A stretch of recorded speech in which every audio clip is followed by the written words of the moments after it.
Hello and welcome to ET news and reviews. मैं सुलेखा आपको review with सू में ले चलती हूँ शेर के एपिसोड नंबर 28 के फुल रिव्यू में। तो एपिसोड नंबर जो 28 था वो काफ़ी हैपनिंग रहा। शुरू से लेके अंत तक थोड़ा इंट्रीगिंग भी था और उसमें बड़े ही अनयूजुअल डेवलपमेंट्स हुए हैं और बहुत ही सरप्राइजिंग था काफ़ी चीज़ों का होना उसमें। और हमने जो ये देखा कि जो एपिसोड स्टार्ट होता है तो फजर जो हैं डॉक्टर फजर निकाह के लिए बिल्कुल रिफ्यूज़ कर देती हैं शेर के साथ में।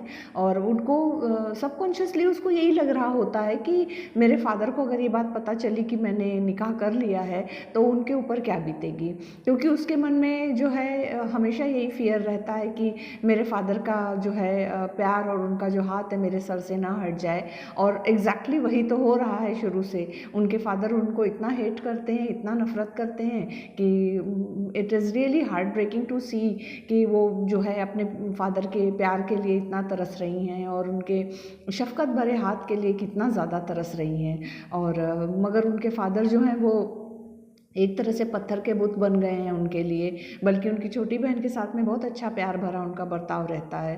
तो डॉक्टर फजर जो हैं शुरू में ही दिखाया गया है कि वो ज़िद करके जा रही होती हैं अपने फादर के पास में माफ़ी मांगने के लिए और निकाह के लिए तो साफ मना कर देती हैं। यहाँ पे तो इनके जो अंकल हैं बदर ज़मान वो तो बड़े खुश हो जाते हैं, बड़े हंसते भी हैं। और जो इनकी माएँ हैं दोनों वो भी बहुत डिस्ट्रॉट हो जाती हैं और थोड़ा सा बदतमीज़ी टाइप का भी उनका बिहेवियर उनकी जो है बड़ी माँ को लगता है। तो जाती हैं और जब अपने घर पे जाती हैं और वहाँ पे देखती हैं कि रस्म कुल हो रहा है उनका, तो पहले उनको लगता है कि किसी और की डेथ हो गई है। जब वो पूछती हैं तो उनकी जो फूफी हैं अर्जुमन रहीम वो तो अपनी नफ़रत पूरी उनके ही ऊपर उंडेल देती हैं और कहती हैं कि तुम्हारे ही हो रहा है, तुम्हारे ही लिए ये सब कुछ किया जा रहा है और तुम मर गई हो हमारे लिए। तो वो शॉक्ड हो जाती हैं और फिर उनके फादर उनको देख लेते हैं और फिर से उनको धक्के दे दे के घर से बाहर निकाल देते हैं। मुझे पर्सनली ये सब बहुत पेनफुल लग रहा था और इतना ज़्यादा कोई भी बेटी डिज़र्व नहीं करती है, लेकिन बस वो तो अना की ज़िद है और उसके अलावा तो मुझे कुछ नज़र नहीं आ रहा है। और उनको जो है फिर से घर से धक्के दे के निकाल देते हैं, दरवाज़ा बंद कर लेते हैं, गार्ड्स को बोलते हैं कि इनको गोली मार देना। और शेर पीछे खड़े होकर सब देख रहे होते हैं और वो उनको जो है जब धक्का देते हैं तो शेर उनको संभाल लेते हैं। लेकिन that was a very very tragic scene, that was a very tragic sequence.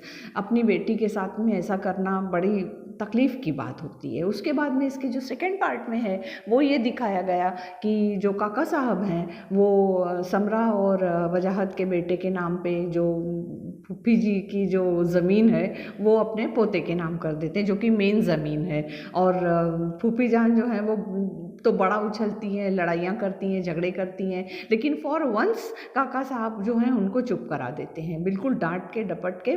और मारे ज़िद में फिर वो जो हैं मेडिसिन के लिए अपने फादर को देने से मना कर देती हैं। कहती हैं कि जिस पोते के नाम पे ये जो है आपने ज़मीन की है मेडिसिन भी उसी से लीजिए। और जब मेड आके बताती है काका साहब को ये बात तो फिर मुकर भी जाती हैं, मगर काका साहब कुछ जानते हैं अपनी बेटी को, कौन नहीं जानता दुनिया में।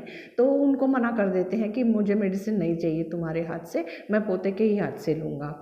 और उसके बाद में जो है डॉक्टर फजर जो है दूसरा हॉस्पिटल ज्वाइन कर देती हैं और उनको उनके साथ में फिर पूरा जो है गाड़ियों का हजूम जाता है, फिर उनके साथ में सारे गार्ड्स जाते हैं और फिर ये आके जो है शेर को डांटती हैं कि मेरे पीछे पीछे मत आओ। लेकिन शेर बोलता है कि मैं तुमको अकेला नहीं छोड़ सकता क्योंकि तुम्हारी जान को ख़तरा है। और इस बात का जो रियल इम्पोर्टेंस है वो तो अगले एपिसोड में नज़र आएगा, क्योंकि ऐसा मुझे लग रहा है कि डॉक्टर फजर का एब्डक्शन होने वाला है और उनके जो अंकल हैं उनको यही फियर है कि जो है मेरी सारे राज खुल न जाएं, तो वो ज़रूर कुछ ना कुछ रिटेलिएट करेंगे। और देखते हैं कि आगे क्या होता है। डॉक्टर साहब जो उनके डॉक्टर रंगून वाला थे उनकी भी जान को ख़तरा है और क्योंकि ये उनकी जान के पीछे पड़ा हुआ है बदर ज़मान। और देखते हैं फिर आगे क्या होता है। और ये एपिसोड तो खैर बहुत इंटरेस्टिंग रहा।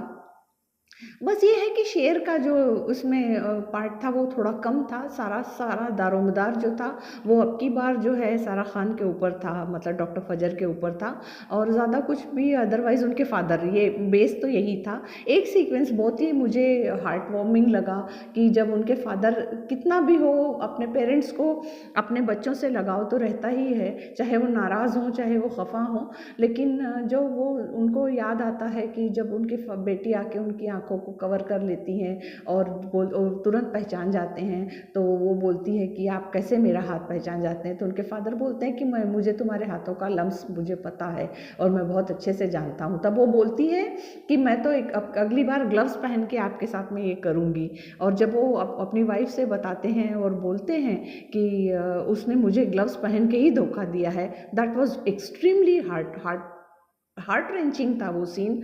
और एक तरह से एक फादर का भी तकलीफ एहसास हो सकता है किसी को भी। और डॉक्टर फजर का जो अपने फादर के प्रति प्यार है, मोहब्बत है, और उनके जो है उनकी उसका जो इनर मोस्ट फीलिंग है अपने फादर के लिए, वो बहुत अच्छे से दिखाया गया था इस एपिसोड में। और हमको तो फिर एपिसोड नंबर 29 का बहुत तेज़ी से बेसब्री से इंतज़ार है। आज देखते हैं कि क्या होता है। और एपिसोड नंबर 29 की रिव्यू के साथ में मैं कल फिर हाजिर रहूँगी आपके साथ में। तब तक के लिए मैं आपसे लेती हूँ विदा, बाय बाय। हमसे जुड़े रहिएगा, ईटी न्यूज़ एंड रिव्यूज़ को फॉलो करिए, सब्सक्राइब करिए, बेल आइकन को दबाइए और हमारे रिव्यूज़ को शेयर करिए। तब तक के लिए बाय बाय।